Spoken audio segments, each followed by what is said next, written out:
Okay, looks like you brethren are blessed today. You're gonna get enlightened on the Ten Commandments. Okay, so my subject is the Sabbath. Sabbath means rest. A Sabbath day means day of rest. And that was mentioned first in Ten Commandments. So here you can see it, 10 Commandments, like split on 2 tablets, like Brother Mark was saying. The 4 commandments pertain to relationship to God. The other 6 pertain to relationship between men. And some of them are kind of straightforward. Thou shalt not kill, thou shalt not steal. But look at the commandment number 4. It is about Sabbath. And let's maybe read that one. That's Exodus chapter 20, verse 8. Remember the Sabbath day to keep it holy. 6 days you shall labor and do all your work, but the 7th day is a Sabbath of the Lord your God. In it you shall not work, do any work, you or your son or your daughter, your male or female servant, or your cattle, or your sojourner who stays with you. For in 6 days the Lord made the heavens and the earth, the sea and all that is in them, and rested on the 7th day. Therefore, the Lord blessed the Sabbath day and made it holy. So besides that, thou shalt not steal, thou shalt not kill, here we got the explanation here. And to whom it applies that commandment. And Lord kind of blessed that. In fact, why do we have that? Because Lord rested on the 7th day.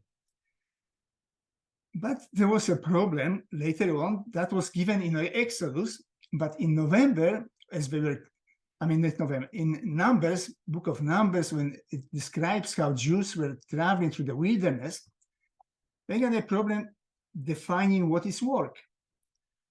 And one fellow, it was a Sabbath day, he went for a stroll.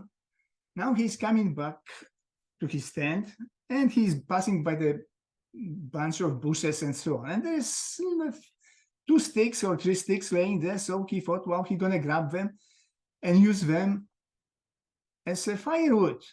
Not today, today is a Sabbath, but he will use tomorrow to lighten up the fire. So he's strolling home to his tent, but some people notice, oh, you do some work. He said, no, I'm not working, I'm just walking. I just went for a walk and I saw that by the road.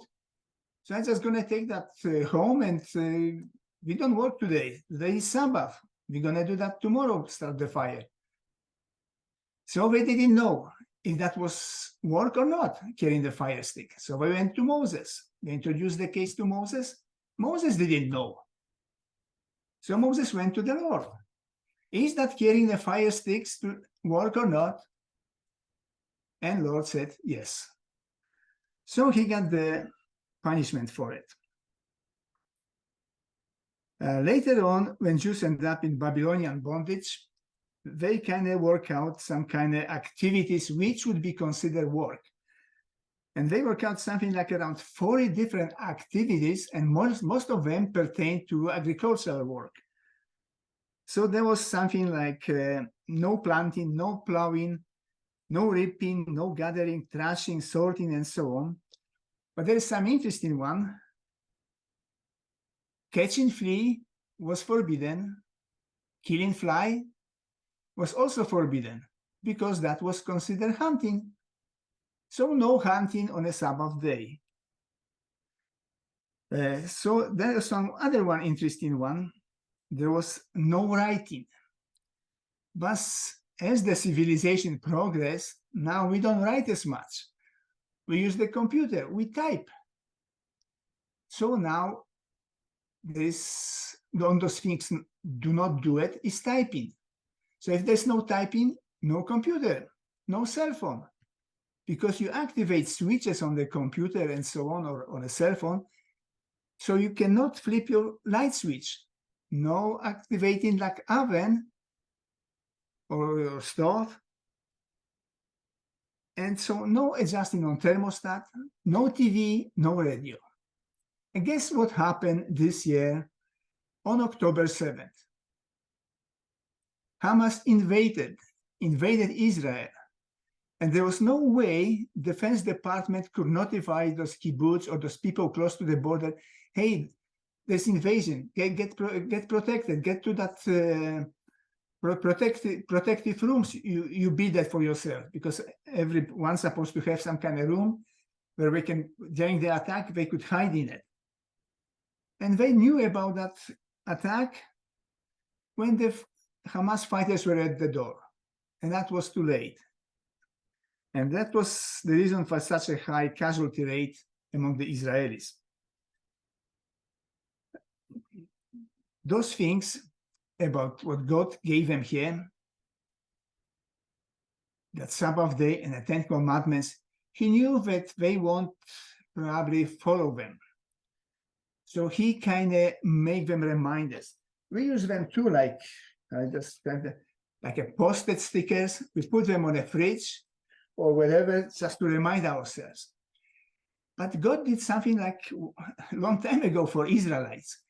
And here is what he said to them. Lord spoke, also spoke to Moses, saying, speak to the sons of Israel and tell them that they shall make themselves tassels on the corner of their garments throughout their generation, and that they shall put on the tassel on each corner of a cord of blue.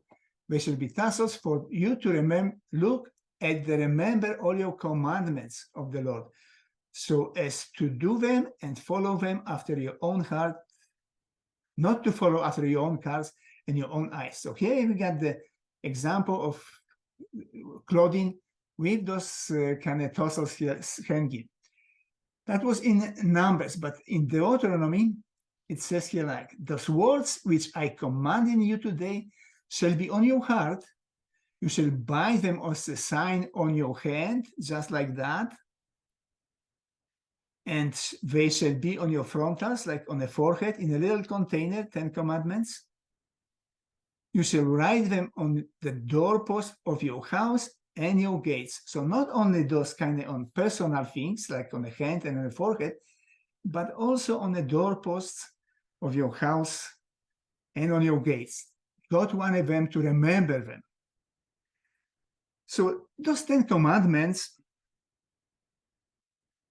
are not only commandments by itself.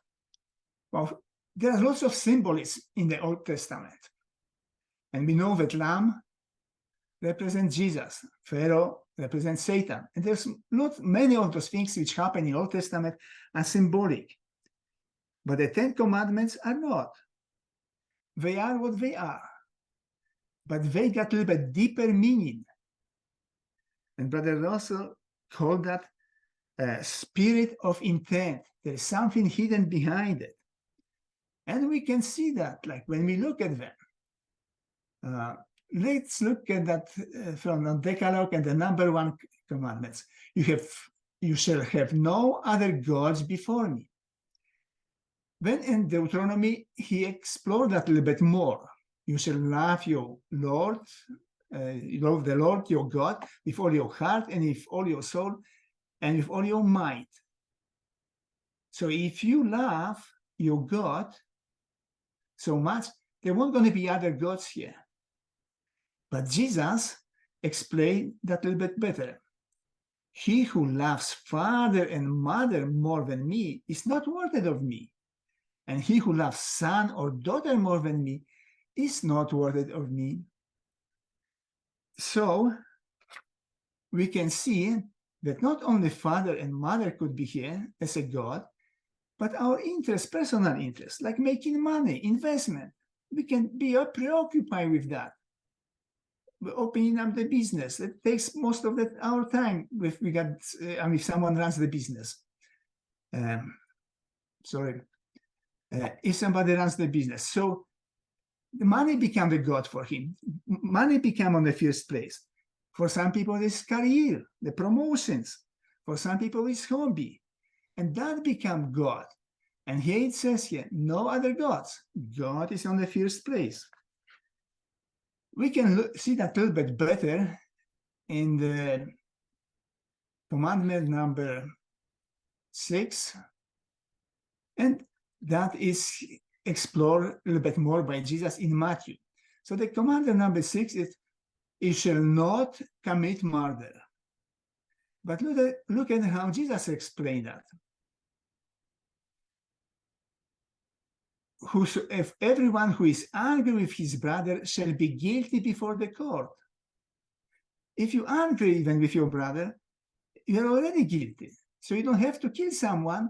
If you're angry, you probably express yourself negatively about him, so you took his good name. So it's just like killing him. And he's saying a little bit more on it. And whoever say to his brother, you're good for nothing, shall be guilty before the Supreme Court. And whoever say, you fool, shall be guilty enough to go into a fiery hell. Now, we weren't going to explain that fiery hell now.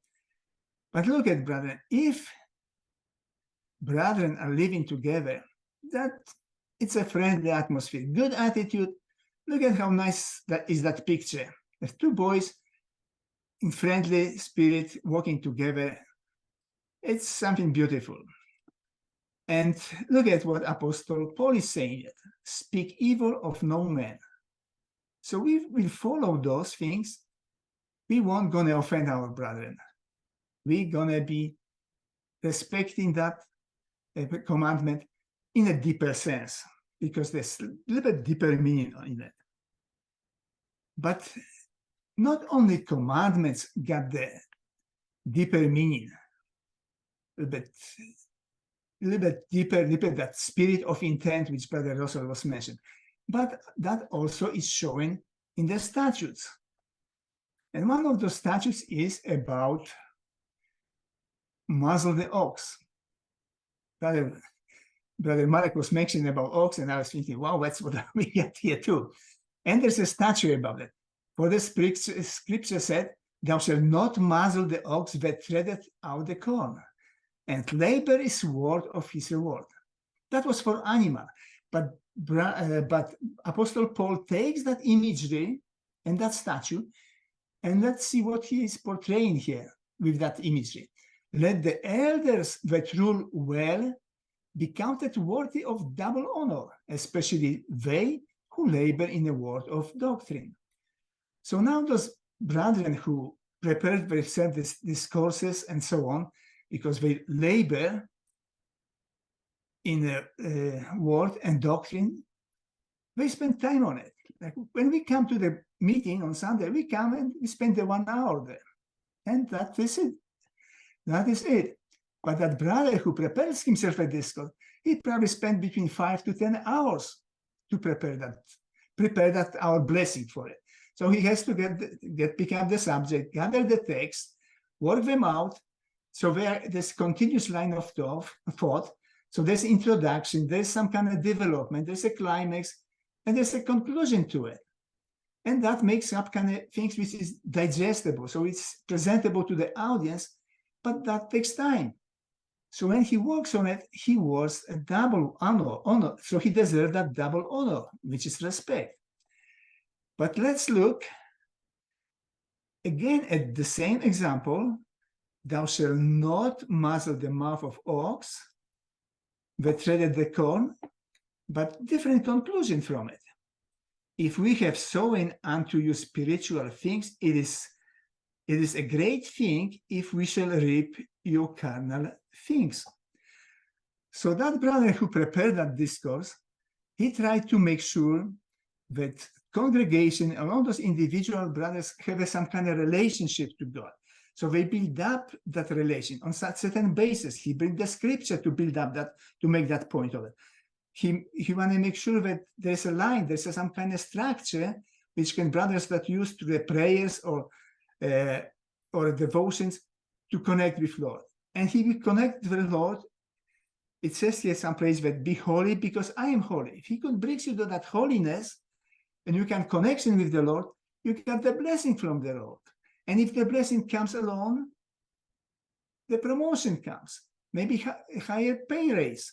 Maybe if not money-wise increased, there could be better relationship at work, better environment working environment there. So it's no more bullying there. The atmosphere is more pleasant. And then you generate as much money as before, but less time, less nerves, peaceful atmosphere, and you get that blessing. So now that brother contribute to it, he deserves the compensation. Nowadays, we don't have full-time pilgrims. They were during the Brother Russell's time. And that was Apostle Paulus wrote that. So he was devoted like 100% of his time towards ministry. And the same was with Silas and others. So they deserve that compensation. For us, we are prepared the discourse maybe once a month or so. It's not that doesn't apply to us. But it's just the idea that there is more than symbolism beside that statues. Don't muzzle your oath. And here we got the picture from nowadays, farmer kind of working with his oxes. And look at 3,600 years ago, Moses gave them the law about oxes and muzzling them, and people still didn't learn. I guess they don't read the Bible. Or the other ways, look at how Jews with the God on their side as a guide, how much they were ahead. That those oxes are helping that fellow get enriched, but he's not sharing that wealth with them. He muzzles them, so there's no any benefits from hard work. So it's just kind of example how much ahead were the laws with God provided Israel with. So now let's look, dear brethren, what is Sabbath for Jews? So how Jews celebrated the Sabbath. So here in Isaiah chapter 58, verse 13, it's not anymore in Exodus, it's later on. Isaiah explains what the Sabbath, how it should look like. If because of Sabbath, you turn your foot from doing your own pleasure on my holy day, and call it Sabbath a delight, the holy day of the Lord honorable, and honor it, desisting or abstaining from your own ways, from seeking your own pleasure, doing as you please, and speaking your own word, idle words, then what happened? Verse 14, it says here, then you will take delight in the Lord, and I will make you right on the heights of the earth. So if Israelis did all those things, it's not only that God imposed that law on them, but there is also a blessing. You feel like you are having success if all those things you are doing. You delight in it, and Lord will give you success. Your family will be blessed. Your health will be blessed. Your business will be blessed. And you will ride on the heights of the earth. But there is also a bigger picture to it, to the Sabbath. You shall sow your land for 6 years and gather it in its yield, but on the 7th year you shall let it rest, and lay fallow, so that the needy people may eat and so on. But still, there's even bigger picture, like grander picture, we can say. It's Leviticus. Yeah? It talks about the Sabbath every 7 years. When you did that, like 7th year was the Sabbath, but 7 times 7 years makes 49 years. So that 49 year was again a Sabbath day. But the 50th year, it shall be Jubilee. So that kind of like a grand Sabbath, we call that Jubilee. But in that Jubilee, in that Sabbath, everybody was returning to his own land, which he possessed initially when they came from Egypt. That land staying with the family and supposed to stay, they could sell it, but only for 50 years at the most, and they was coming back. Because some people didn't feel like to be farmers, but people didn't know how to plant or how to sow or how to plow. They don't want to do something else. Some people were poor farmers, so they get into debt. They even went to a bondage because we were in such a big debt. But in that Jubilee year, they came back. And that is the greater picture of the Sabbath. So that's what was Sabbath for Jews. What about the other nations? Here I found the map which shows the work week by country. So if we know that 7 days got the week, we know where people were working. So the days which we didn't work, those were the day of rest. So here we got North America, South America, some Africa, Australia, Europe, Eurasia here. Sorry. So in that light gray, people work from Monday to Friday. So the Sabbath or the day of rest in Saturday and Sunday for all those countries. For those orange, like Mexico and Colombia and India here, some Philippines here, they work from Monday to Saturday. So only one day. Day of rest is only one day on Sunday. And there are some Arab countries here, Northern Africa and Middle East here. And Islam was created around 600 AD. And Muhammad said that Sabbath was for Jews. We're going to celebrate Friday. So Friday, after the prayer, he says, disperse on the land. So have a day off. Do whatever you want to do. So they work Sunday till Thursday. So they got the Friday and Saturday off. So that was the Arab countries' day off. But there are some Buddhists, I think it proclaims only 2 days of rest per lunar month. Some pagans' religion proclaims day of rest 8 times, 8 days per year. But this kind of interesting thing happened in France. And we will go to it. It happened in 18th century. There was a king there. That time there was all Europe were kingdoms, but France was especially one because there was an absolute monarchy. And the king there was the Louis XIV. He was known for his extravagant lifestyle. You can see how they dress up, elaborate decorations here and so on. So he's spending money left and right. So his son continued to do so, Louis XV, but Louis XVI inherited a broken country. Economy was down, wasn't performing. People were poor. There was starvation or hungry among the people. And what happened? French Revolution. So what happened in that French Revolution? There's many people came up to the top. The word of that day was liberty. So many people start to think, so-called thinking out of the box. They decided there is no more divine rights of clergy. There's no more divine rights of nobility. There's no more divine rights of king. So King Louis XVI lost his head, so was the queen. And many of clergy lost their lives, and so was nobility. The wealth of the clergy, all those possessions we got, was taken over by government. But thinking out of the box also brought some new ideas, like the metric system. And here is kind of simplified metric system as far as the length is concerned. It basically plays with zeros and a decimal point. So the minimum distance, like this decimal point here, 2 zeros and 1 is 1 millimeter. You take 1 zero away, you get centimeter. You take 1 zeros away, you get 1.1 is decimeter. 1 would be meter, and when you add 0, you get all the way to kilometers. So 1,000 meters is 1 kilometer. And just to tell you how advanced that was then, because look at like in US, in America, or English system in England, they get miles.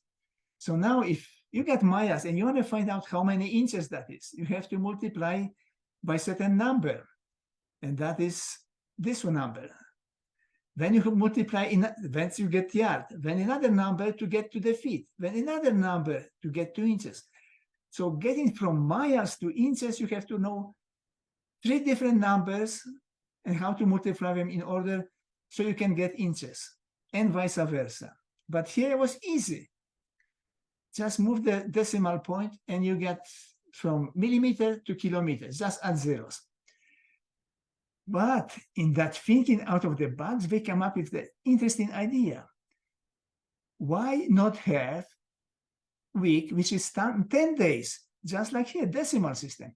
People are going to work 9 days, and the 10th day going to be a day of rest. So they organize such a way, economy, that people are working 9 days. And that's supposed to improve the economy, increase the profit, and France would stand up on their feet, no time flat. But that didn't work. What happened, as you can see here, people are working, coming to work actually on that Monday, on the 11th day, tired, exhausted. They couldn't concentrate. They couldn't pay attention. And there was no safety much here. Look at those belts here, those machines working. Lots of injuries, lots of casualties. And in such a cases, people were out of work, not for a day, for a weeks, sometimes months because of injury. Some of them never come back to work. So after a year or two, economy went down, and they went back to what got established long time ago. You work 6 days, and 7th day you rest. So, dear brother, let's find out now what was Sabbath to Jesus. That was the Sabbath for the world, for Jesus. So one Sabbath, Jesus was going through the grain fields, and his disciples walked along. They began to pick some heads of grain. But some of the Pharisees saw it, and they complained, look at, they're walking back, and they put that grain in their hand, and they thrash it, they grind it. It's work. They shouldn't do it. Where is your respect for Sabbath? And what did Jesus say to them? Then he said to them, the Sabbath was made for men, not made for Sabbath. So the Son of Man is Lord even of Sabbath. I think that second portion was over the head, but this one was kind of interesting statement. The Sabbath was made for men, not meant for Sabbath. And Jesus basically, when he was preaching in synagogues because there was a crowd there. He got the audience, and then he performs the miracles. So one time, what was described in Luke, there was a woman who for 18 years had been sickened, and Jesus healed her. And what happened after? The synagogue official, indignant because Jesus had healed her on Sabbath, began saying to crowd in response, there are 6 days in which work should be done, so come during them and get healed, not on the Sabbath day. But the Lord answered him and said, you hypocrites, does not each of you on the Sabbath untie your ox or his donkey from the stall and lead him away to water him? And this woman, a daughter of Abraham as she is, whom Satan has bounded for 18 long years, should she not have been released from this bond on a Sabbath day? So look at what happened here. Jesus kind of nailed that fellow, that synagogue official, twice. First, humiliated him because you go and do work with your donkey and your ox, and here I do something good for that lady. And you get something against that, but you do work. That's one. The second time was more intelligent when he kind of humbled him by calling that lady daughter of Abraham. She wasn't a stranger passing by. She wasn't a Samaritan woman. She wasn't a pagan woman. She was a Jewish, out of Jewish stock. She was a daughter of Abraham. So, if she is a daughter of Abraham, he's the son of Abraham. If he is a son of Abraham and she is a daughter of Abraham, they are brother and sisters, because father is one, Abraham. So what kind of brother are you to denying the benefits of being healthy or getting health for your sister? Where's your compassion? What kind of relatives, what kind of family are you, brother and sister? So Jesus, in kind of intelligent way, by calling her daughter of Abraham, put that fellow to shame. Dear brethren, let's now look at Sabbath day for us. What is Sabbath for us? So after Israel lost the grace in Lord's eyes, like they were rejected, Jesus said, I tried to gather you as a hen gathers chicks, but you rejected me. The grace kind of went to different people. Apostle Peter calls them chosen race, royal priesthood, a holy nation, people of God's own possession. And if you notice, all those names, all those titles, Jews used to be named by them. But who are those people now? Those people are the ones which came out of darkness into his marvelous light. Those who came up and start to believe it in Jesus. And for them, Jesus nailed the 10 covenants into cross. And in Colossians, it says here, having cancelled out the certificate of death, which is another word for the 10 commandments, consisting of decrees against us, which was hostile to us, and he has taken it out of the way, having nailed into the cross, because that certificate put everyone in debt. There's no just person, not even one. We are all, when we commit sin, we are guilty of sin. Penalty of sin is death. So we carry that certificate of death or death even, but Jesus saved us, nailed into the cross. We are not anymore obliged to it. So Sabbath day is out of the way now. Now let's see what Apostle Paul is saying to the bad father about that day of rest or rest. For we who believed and entered the rest,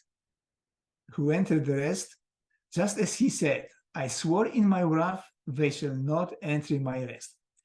So that second part pertains to Jews. They didn't enter the rest. Why not? And there's explanation in verse 2.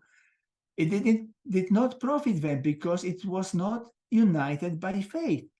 If they united by faith, that going into rest, they would probably enter. But we believe, if we got faith, we enter that rest. So what is that rest, actually? What is that rest for us? Rest is for us is getting rid of our burden, so we can get rid of that load. That load which we carry is sin. And we found a Redeemer who can take care of that load, and he is carrying that. So he let us rest. So the rest is if you are free from sin. So dear brethren, every day you pray, Lord, for remission of your sins, Lord, forgive me our sins, and you believe in it, you enter that rest. So you get Sabbath every day of the week. Because you don't carry that load anymore. You rested. Jesus took over that. So we got rest. Dear brethren, Brother Russells, got the question, because now we got 2 days of rest. Saturday is Sabbath, day of rest, and the so-called Sunday, day of the Lord. So Brother Russell got the question, should we observe the Sabbath on Sunday appointed by the civil laws of Christendom? And Brother Russell said, yes. And he gave 3 reasons. First one, it is divine command to obey human laws. There is nothing there to violate our conscience. So observe it on Sunday as a day of rest. The second reason, if others can rest from the labor, the Lord's people can do that as well. And the third reason, nominal Christendom make a mistake in placing a Sabbath day on Sunday. Thus all things work together for good to them that love God, even the world's mistakes and ignorance. So if Christendom nations call that Sunday a Sabbath, and they said, oh, it's a Lord's Day, we don't work, Brother Russell is quoting that Romans chapter 8, verse 28. All good things work out for those who love God. So now we get extra day. We love God. God has given us that extra day off on Sunday. So we got extra day off. Having said all those positive things about Sabbath, we need to mention that prince of this world is Satan. And he didn't have a day of rest. He's working overtime even to confuse many. And that's how he works. In US, Sunday legislation was the second most debated subject after slavery. So congressmen debated really long time, probably second longest after slavery, about the Lord's Day. And basically they couldn't agree what should be done or what shouldn't be done on the Sabbath day. And finally they decided about that so-called blue law, that three things the person shouldn't do, or people shouldn't do. No work, no shopping, and no entertainment.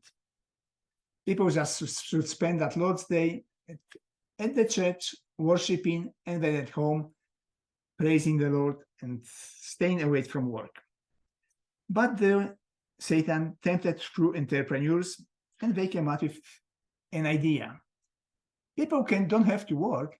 That's enough if they just come for a stroll, and they come to join some kind of sport event. They don't work. They just sit here, and they look at. Most of those activities and most of those finals for the all sports event are on Sundays. And only 5 people per each team, 10 people on a court. But look at how many people in audience and balcony there. Look at the baseball game. I'm not sure how many players is there, but lots of people here. Look at the soccer game. Look at how many balconies are there. Only 11 players per team, but stadium in Mexico got 85,000 people. 85,000 people capacity could watch. But not only them, the people on TV watch them as well. And everything is on Sunday. And guess what? The next Super Bowl will be on Sunday. So, dear brother, let us look on the Sabbath again and see if we can draw some lessons out of it. Maybe there is some more to a Sabbath than just day of rest. Maybe there's a hidden spirit of intent. And if we look, and it's written in Ezekiel, that the Sabbath is not only the day, but also a sign between me and them. About what? Sabbath was about that it sanctifies. What means sanctifies? Makes them holy. Because if they are holy, and God said, be holy because I am holy, that brings you a different level. That brings you a level of communication. You can build up through your devotion, you can build up some kind of structure in your spiritual level, that you can communicate on the same platform as Lord is. And your prayers will be answered, because when you get that direct line, because you build that structure. And then Apostle Paul again carries the same idea in 1 Corinthians chapter 10, verse 10 to 14. He talks about building some kind of dwelling or structure. And you can use different materials, but Jesus is the only foundation. So on basis of Jesus, on that one foundation, we can build that communication level. And we can use everything: gold, silver, precious stone, wood, hay, and straw. So now if someone is building something with straw, well, let's see, someone is read the Bible, 1 verse per day. Wow, that's a little bit straw here, a little bit hay there. Then maybe somebody else reads like 2 verses and maybe whole manna, including the scripture. Then he gets a little bit more building material. But if somebody comes to the Sunday meeting, oh, he uses 2x4, so he adds more to the structure. And here we can see 2 proud fellows building the beautiful structure, nice shelter. But look at, it's enough if you put only 1 match here. The whole effort, the whole building is destroyed. So why bother? So, but they built on Christ, and it says here, the structure will be tested by fire, revealed by fire, and the fire itself will test the quality of each man's work. So if that kind of gets burned out, yeah, he will be safe, but no reward as through the fire. There's nothing left from what he was building. So another example of that kind of our effort towards coming close to Christ would be a race. And brother, actually Apostle Paul, is comparing us to getting into that race. And here is the race. And when Apostle Paul talks about that race, he says like that: do you not know that those who run in the race all run, but only one receives the prize? Run in such a way that you may win. In those races here, people are getting prizes like gold, silver, bronze, and so on. But there's more than that. There's some kind of piece of where you can get recognized, certificate of recognition, certificate of participation, stickers, ribbons. And when we go run for the Lord, we get the prize too. Look at, for God is not unjust as to forget your work. So every effort you make, it counts. But make sure you put some extra effort, so when the fiery trial will come, that structure will sustain. So now the final word about Sabbath and Sabbath day.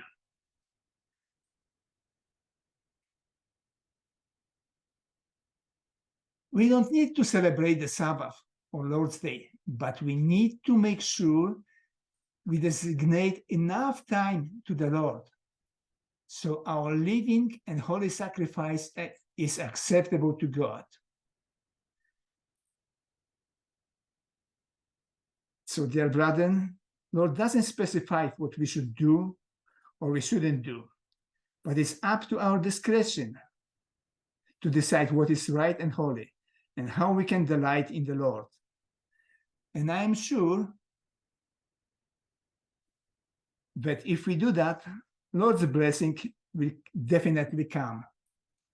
And we could have a ride on the heights of the earth, because the blessing will be spiritual and fleshly. So we will feel a success. We could feel accomplishment in the Lord. Dear brother, may the Lord add his blessings. Thank you.